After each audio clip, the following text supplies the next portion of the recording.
नमस्कार, उत्तर प्रदेश की खबरों के साथ मैं हूं मनोज मानस। खबरों का रुख करेंगे उससे पहले दिखाएंगे इस वक्त के अहम हेडलाइंस। प्रतीक यादव का कल लखनऊ के पिपरा घाट पर होगा अंतिम संस्कार। हृदय गति रुकने से हुई थी मौत, फेफड़ों में जमे थे खून के थक्के। प्रतीक यादव को श्रद्धांजलि देने पहुंचे सीएम योगी समेत कई दिग्गज नेता। प्रतीक के आकस्मिक निधन पर जताया दुख। आवास पर लाया गया प्रतीक का शव। अखिलेश, डिंपल सहित परिवार के सदस्य पहुंचे। हाथ जोड़े खड़ी नजर आई पत्नी अपर्णा यादव। यूपी सरकार का बड़ा फैसला, संसदीय समितियों के अध्ययन भ्रमण स्थगित। कार्यक्रमों को अग्रिम आदेशों तक स्थगित किया गया। सीबीएसई 12वीं का परिणाम जारी। राजधानी में बेटियों का दबदबा। कानपुर की सोनाक्षी गोयल 99.6% अंक पाकर बनी नेशनल टॉपर। यूपी में आंधी तूफान का कहर, कई पेड़ पौधे आए चपेट में, यातायात भी हुआ प्रभावित। आप देख रहे हैं के न्यूज, खबरों का सारथी। और अब खबरें विस्तार से। हम खबर से बुलेटिन की शुरुआत करेंगे राजधानी लखनऊ से। हम खबर जहां डिप्टी सीएम की गाड़ियों का काफिला घटा है। ब्रजेश पाठक ने काफिले की गाड़ियां घटाई हैं। डिप्टी सीएम ने गाड़ियों की फ्लीट की आधी। पीएम मोदी की अपील के बाद यह फैसला लिया गया है। डिप्टी सीएम ने लोगों से सहयोग की अपील की। डिप्टी सीएम ने गाड़ियों की फ्लीट आधी की है। इस वक्त की अहम खबर आपको दिखा रहे हैं। पीएम मोदी की अपील के बाद बीजेपी शासित लगभग सभी प्रदेशों के मुख्यमंत्री, उप मुख्यमंत्री और ब्यूरोक्रेट्स के साथ ही मंत्री, विधायक सभी अपनी फ्लीट की गाड़ियां, अपने काफिले की गाड़ियों को लगातार घटा रहे हैं। और इस बीच उत्तर प्रदेश के उप मुख्यमंत्री ब्रजेश पाठक ने अपने काफिले की गाड़ियों को आधा किया है। अगली खबर लखनऊ से है, जहां प्रतीक यादव की पोस्टमार्टम रिपोर्ट का एक अंश सामने आया है, जिसमें उनकी मौत का कारण पाल्मोनरी एल्बोलिज्म बताया गया है। जांच के अनुसार यह एक ऐसी स्थिति होती है जिसमें शरीर में बना खून का थक्का नसों के जरिए फेफड़ों की धमनियों तक पहुंचकर वहां फंस जाता है। इससे फेफड़ों तक रक्त और ऑक्सीजन का प्रवाह अचानक रुक जाता है। रिपोर्ट में बताया गया है कि इस स्थिति में शरीर को ऑक्सीजन नहीं मिल पाती और दिल के दाहिने हिस्से पर अत्यधिक दबाव पड़ता है, जिससे हार्ट फेल होने की संभावना बन जाती है। मामले में बताया गया कि बड़े क्लॉट के कारण अचानक सांस रुक गई और कुछ ही मिनटों में उनकी मृत्यु हो गई।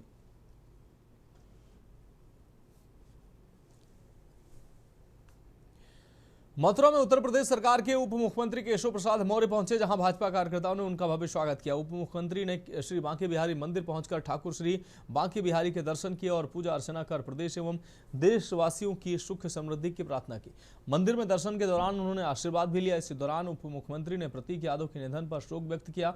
उन्होंने कहा कि यह अत्यंत दुखद घटना और ईश्वर से दिवंगत आत्मा की शांति की प्रार्थना करते हैं।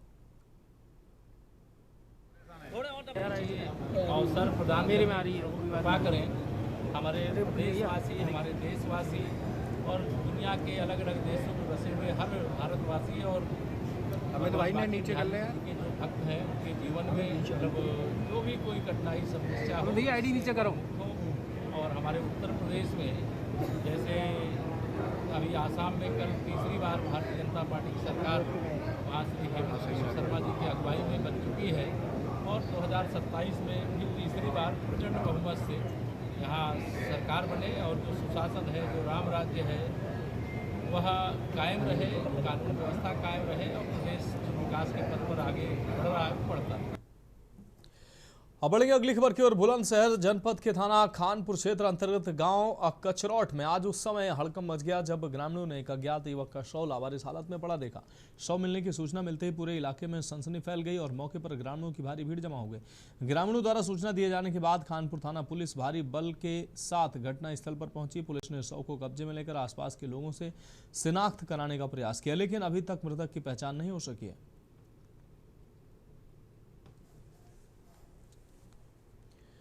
अब बढ़ेंगे अगली खबर की ओर। समाजवादी पार्टी के संस्थापक स्वर्गीय मुलायम सिंह यादव के छोटे पुत्र प्रतीक यादव के आकस्मिक निधन की खबर जैसे ही उनके ननिहाल औरैया जनपद के बिधूना क्षेत्र में पहुंची, वहां मातम छा गया। प्रतीक यादव का बिधूना से गहरा जुड़ाव होने के कारण क्षेत्र के रिश्तेदारों, परिचितों और स्थानीय लोगों में शोक की लहर दौड़ गई। प्रतीक यादव का ननिहाल बिधूना में है, जिसके चलते जिसके चलते बचपन से ही उनका यहाँ आना जाना बना रहता था। उनके निधन की सूचना मिलते ही कस्बे और आसपास के गांव में उनके चाहने वाले स्तब्ध रह गए। परिजनों और करीबियों के लिए ये खबर किसी बड़े सदमे से कम नहीं थी। मुझे जैसे ही आज सुबह मालूम हुआ, मैं तो अचंभित हो गया। इतना स्वस्थ, इतना भला लड़का, कभी उम्मीद नहीं थी कि इस तरह इतनी जल्दी हम लोगों के बीच से चला जाएगा। आज हमें, हमारे परिवार को, सारे लोगों, बितूना वासियों बहुत कष्ट है कि हमारे बीच से आज प्रतीक यादव जी चले गए। भगवान उनकी आत्मा को शांति दे। हम सब लोगों को, उनके परिवार को पूरे को शांत धैर्य करने की कामना करते हैं। नोएडा के जेवर स्थित नोएडा इंटरनेशनल एयरपोर्ट से आपको बता दें, जो सफर है वो शुरू हो चुका, आपको बता दें होने वाला है। और ऐसे में कहीं ना कहीं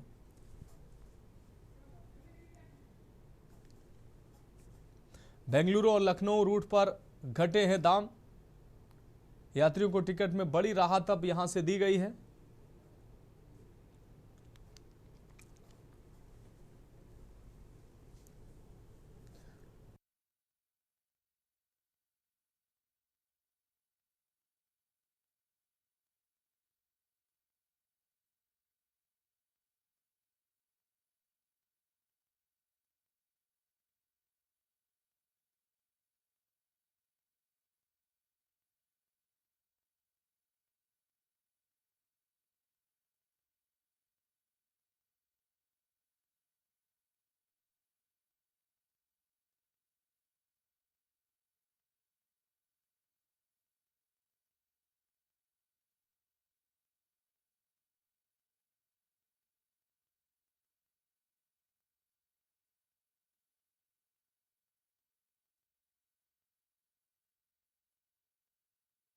फिर से बढ़ाएंगे।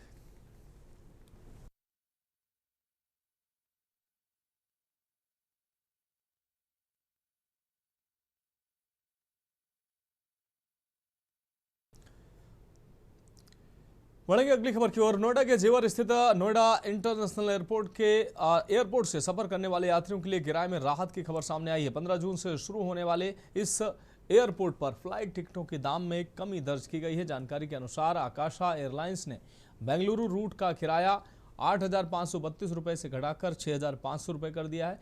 वहीं इंडिगो ने नोएडा से लखनऊ का किराया 4,981 रुपये से घटाकर 3,394 रुपए कर दिया है। किराया बढ़ोतरी के मुद्दे को लेकर पहले जेवर विधायक ठाकुर धीरेन्द्र सिंह ने आवाज उठाई थी। अब किराए में कमी के बाद यात्रियों को राहत मिलने की उम्मीद है।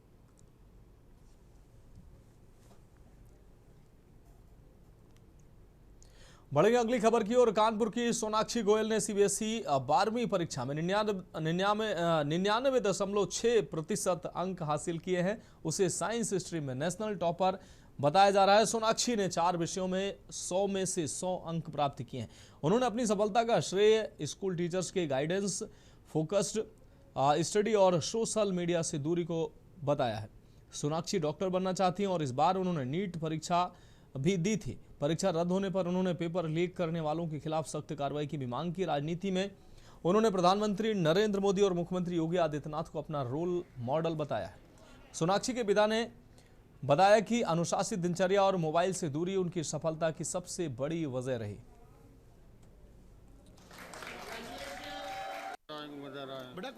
सोशल मीडिया से दूरी ही आपको सफलता तक पहुंचा सकती है, यह साबित कर दिया है सीबीएसई की नेशनल टॉपर सोनाक्षी गोयल ने। और उनसे बातचीत कर लेते हैं। सोनाक्षी, आपने टॉप किया है, कैसा लग रहा है और इसका क्रेडिट किसको देंगी?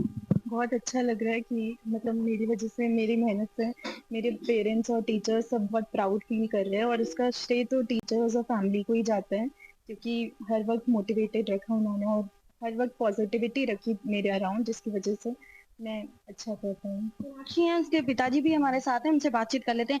सर, कहा जा रहा है सोशल मीडिया से बहुत दूरी बना के रखी थी। आज की जनरेशन तो सोशल मीडिया पर डिपेंड है, तो फिर इनका हाव भाव कैसा होता था? कितने घंटे पढ़ाई करती थी? देखिए, जैसे इन्होंने बताया है कि स्कूल और कोचिंग के अलावा 4-5 घंटे वो फोकस होकर पढ़ाई करती थी। और सोशल मीडिया से मुझे तो नहीं लगता कि कोई फायदा है। मतलब जो पढ़ने वाले बच्चे हैं उनको तो बिल्कुल दूर रहना चाहिए। और पढ़ाई से रिलेटेड कुछ ऐप्स होती हैं या कुछ यूट्यूब चैनल्स आप उसको देख सकते हैं, वहाँ तक ठीक है। बट बहुत ज़्यादा डिपेंडेंस उस पर भी मुझे ऐसा लगता है, हम लोग के समय में तो नहीं था, पर मुझे ऐसा लगता है कि नहीं होना चाहिए। तो मोबाइल से थोड़ी दूरी अच्छी रहती है। आप अपना इतना स्टडी मटेरियल आजकल किताबें और सब कुछ मिलती है, आप उस पर फोकस करिए। सोनाक्षी ने सिर्फ टॉप करके ये साबित नहीं कर दिया, बल्कि जो उनके परिवारजन है उन्होंने भी ये साबित कर दिया कि सफलता की कुंजी सोशल मीडिया से दूरी बनाकर रखने में ही है। कानपुर से के न्यूज के लिए सारिका गुप्ता की रिपोर्ट। अब बात अगली खबर की करेंगे। कानपुर में उत्तर प्रदेश क्रिकेट संघ यानी यूपीसीए ने यूपी T20 लीग सीजन 4 का रोड मैप जारी कर दिया है। ग्रीन पार्क स्थित यूपी T20 लीग कार्यालय में आयोजित प्रेस वार्ता के दौरान लीग के नए सीजन की तारीखों से लेकर खिलाड़ियों, फ्रेंचाइजी और प्रसारण तक की तमाम अहम जानकारियां साझा की गई। इस बार लीग का मुख्य फोकस कंसोलिडेशन एंड डिलीवरी यानी बेहतर संचालन और प्रभावी क्रियान्वयन पर रहेगा। 14 अगस्त से शुरू होकर 6 सितंबर 2026 तक चलने वाली इस लीग में प्रदेश भर की 6 फ्रेंचाइजी टीमें हिस्सा लेंगी। 6 फ्रेंचाइज ओनर्स हैं। इस साल हमने फ्रेंचाइजी ना बढ़ाने का निर्णय लिया है। 14 अगस्त से लेके 6 सितंबर तक लीग कराने की हमारी डेट्स हैं, जो कि हम कराने की कोशिश कर रहे हैं।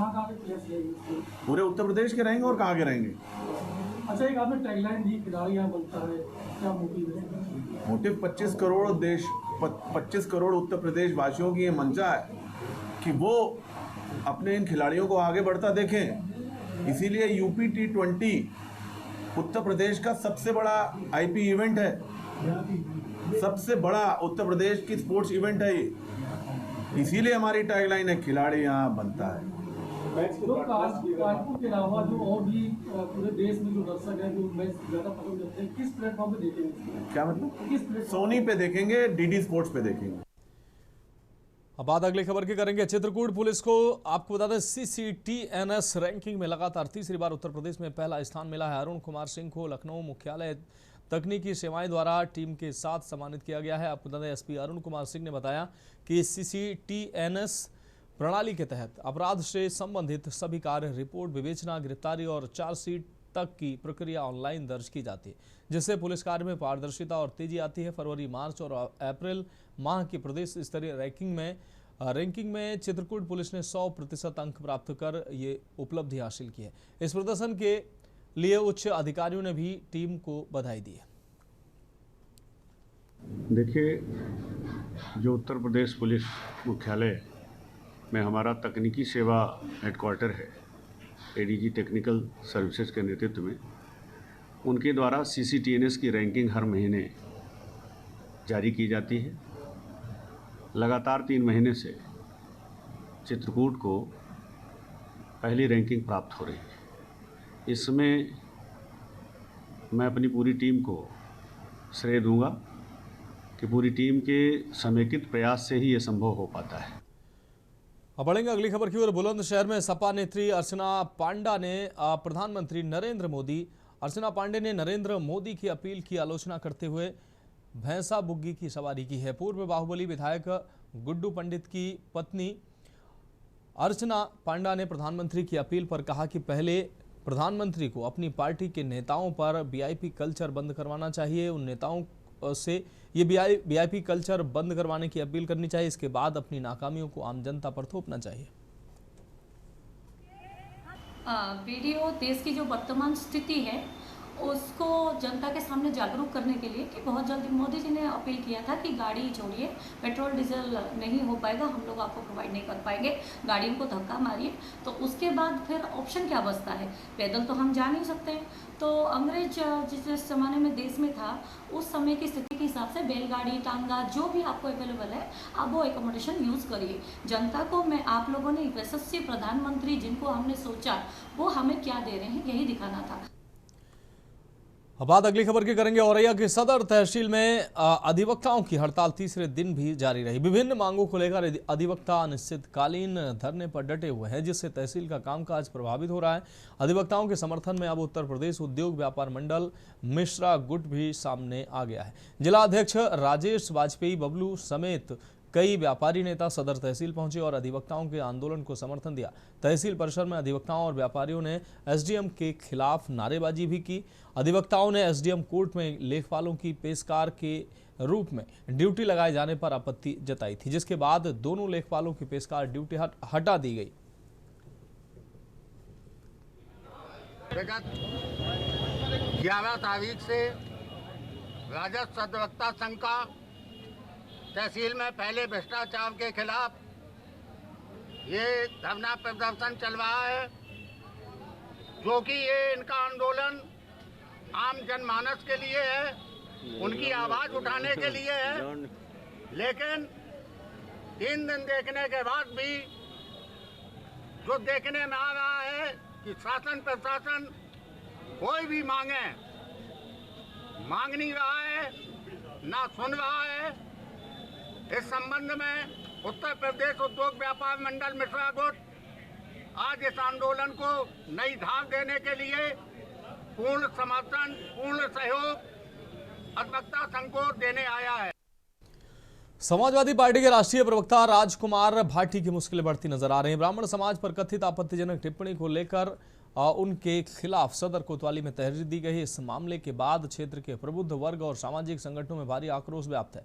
राष्ट्रीय अधिकार मोर्चा के जिलाध्यक्ष विमल पांडे एडवोकेट ने अन्य पदाधिकारियों के साथ सदर कोतवाली पहुंचकर लिखित शिकायत दर्ज कराई है। तहरीर में आरोप लगाया गया है कि राजकुमार भाटी ने एक सार्वजनिक मंच से ब्राह्मण समाज के विरुद्ध अमर्यादित और आपत्तिजनक शब्दों का प्रयोग किया है, जिसका वीडियो सोशल मीडिया पर वायरल हो रहा है।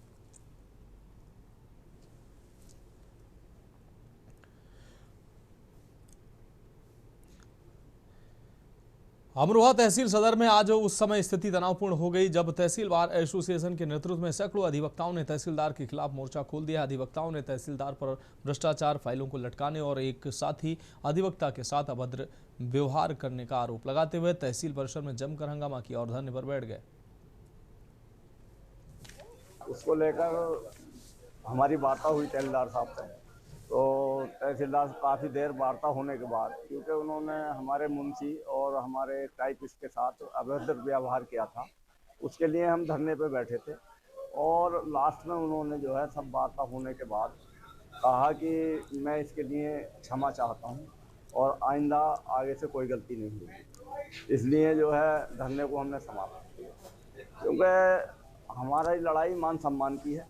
तहसीलदार साहब जब से हमारे बीच आए हैं तब से अधिवक्ताओं को मान सम्मान नहीं दे रहे हैं और कार्य प्रणाली भी अच्छी नहीं है, इसलिए हमें ये कदम उठाना पड़ा। फिलहाल खबरों में वक्त एक ब्रेक का, जल्द हाजिर होंगे। ब्रेक के बाद उत्तर प्रदेश की खबरों में एक बार फिर से आपका स्वागत है। खबर बुलंदशहर से, जहां बुलंदशहर के जहांगीराबाद क्षेत्र के सलगमा गांव में गोद भराई समारोह के बाद अचानक लोगों की तबीयत बिगड़ गई। बताया जा रहा है कि मटर पनीर की सब्जी और छेना रसगुल्ला खाने के बाद कार्यक्रम में शामिल लगभग 40 ग्रामीण बीमार हो गए।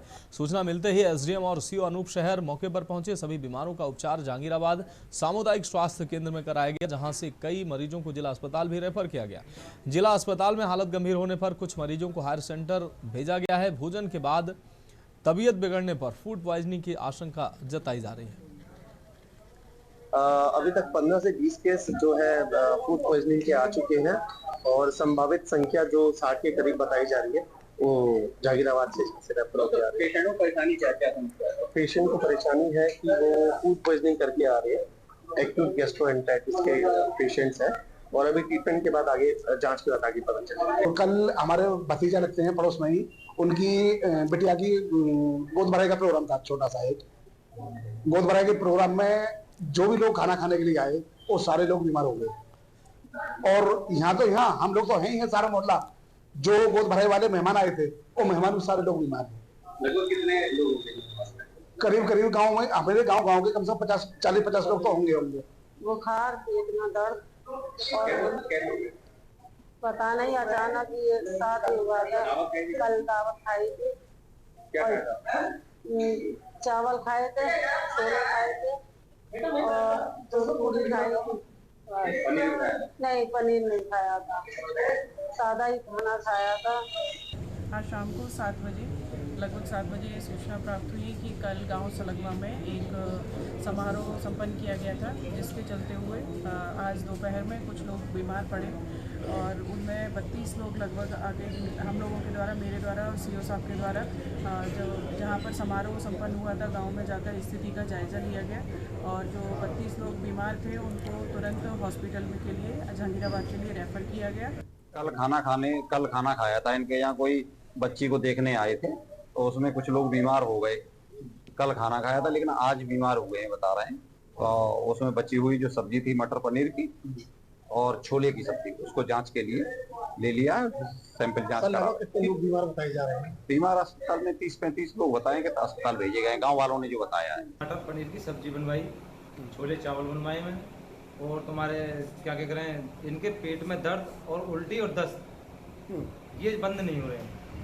और ज़्यादा ही जितने मेरे घर में परिवार में जितने लोग मैंने खाना खिलाया था उन लोगों के सबने कोई हालत ये खराब। अच्छा, क्या खाया था इन लोगों ने? मटर पनीर की सब्जी है, छोले चावल है और सफेद रसगुल्ले। अब बढ़ेंगे अगली खबर की ओर। फर्रुखाबाद में सरकारी गेहूं क्रय केंद्र पर गेहूं भीगने के मामले में जिलाधिकारी डॉक्टर अंकुर लाठर ने कड़ा रुख अपनाया है। कायमगंज स्थित खाद्य विभाग ने क्रय केंद्र पर गेहूं भीगने की घटना को गंभीरता से लेते हुए संबंधित मार्केटिंग इंस्पेक्टर जितेंद्र सिंह के खिलाफ प्रतिकूल प्रविष्टि दिए जाने के निर्देश दिए गए।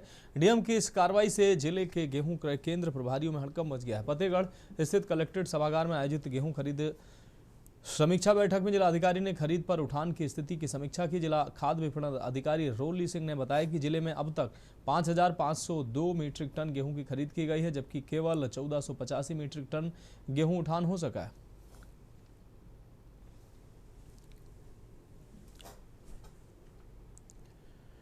पीलीभीत के बिलसंडा इलाके में जंगल से भटक कर गांव पहुंचे एक हिरण पर आवारा कुत्तों ने हमला कर दिया। कुत्तों के हमले में हिरण घायल हो गया। ग्रामीणों ने किसी तरह हिरण को बचाया, जिसके बाद वन विभाग की टीम मौके पर पहुंची। मामला बिलसंडा क्षेत्र के गांव सिकलापुर गौटिया का है, जहां जंगल से भटककर एक हिरण गांव में पहुंच गया। हिरण को देखते ही आवारा कुत्तों ने उसे घेर लिया और हमला कर दिया। हिरण की चीख सुनकर ग्रामीण मौके पर पहुंचे और काफी मशक्कत के बाद उसे कुत्तों के चंगुल से छुड़ाया। सूचना पर वन विभाग की टीम पहुंची और उसे अपने साथ ले गई।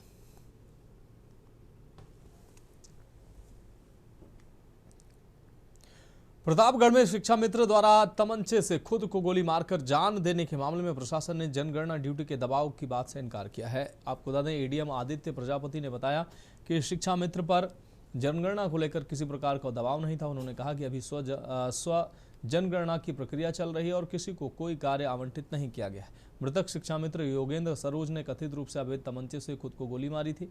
जानकारी के मिलने पर तहसीलदार और ईओ ने भी मौके पर पहुंचकर परिजनों से बातचीत की।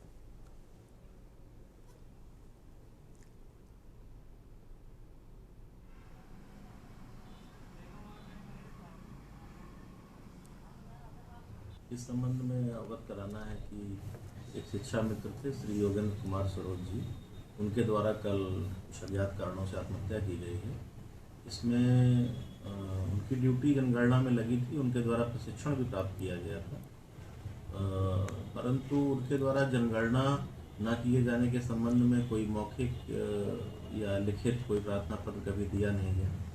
इसमें महत्वपूर्ण बात यह है कि अभी जनगणना का कार्य प्रारंभ नहीं हुआ है, अभी केवल स्वगणना स्तर पर यह कार्य चल रहा है, जिसमें आम व्यक्ति को अपने मोबाइल या कंप्यूटर के माध्यम से स्वगणना करनी है।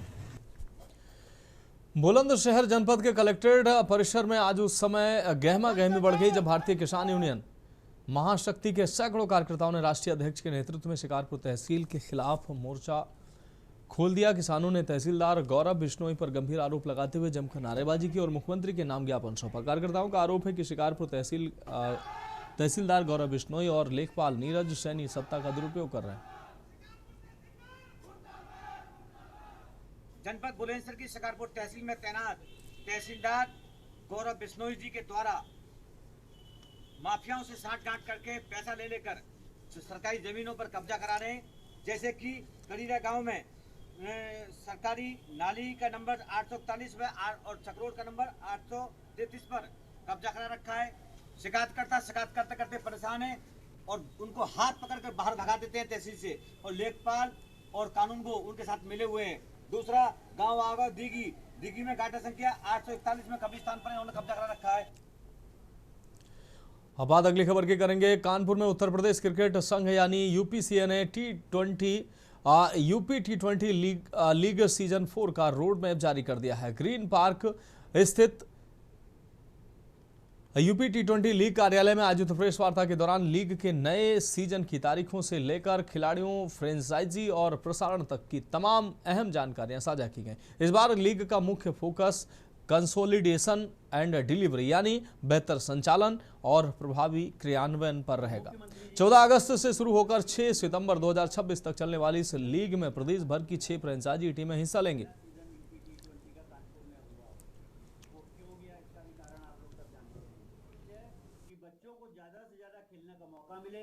6 फ्रेंचाइज ओनर्स हैं। इस साल हमने फ्रेंचाइजी ना बढ़ाने का निर्णय लिया है। 14 अगस्त से लेके 6 सितंबर तक लीग कराने की हमारी डेट्स हैं, जो कि हम कराने की कोशिश कर रहे हैं। पूरे उत्तर प्रदेश के रहेंगे और कहाँ के रहेंगे। अच्छा, एक आपने टैगलाइन दी, खिलाड़ी यहाँ बनता है, क्या मोटिव है? मोटिव 25 करोड़ उत्तर प्रदेश वासियों की ये मंशा है कि वो अपने इन खिलाड़ियों को आगे बढ़ता देखें। इसीलिए यूपी टी20 उत्तर प्रदेश का सबसे बड़ा आईपी इवेंट है, सबसे बड़ा उत्तर प्रदेश की स्पोर्ट्स इवेंट है ये। इसीलिए हमारी टैगलाइन है, खिलाड़ी यहाँ बनता है। तो कानपुर के अलावा जो और भी पूरे देश में जो दर्शक है जो मैच ज़्यादा पसंद करते हैं, किस प्लेटफॉर्म पे देखेंगे? क्या मतलब? सोनी पे देखेंगे, डीडी स्पोर्ट्स पे देखेंगे। फिलहाल उत्तर प्रदेश की खबरों में अभी के लिए इतना ही। मुझे दीजिए इजाजत और आप देखते रहिए के न्यूज़ इंडिया। गोल्डी मसाले लाए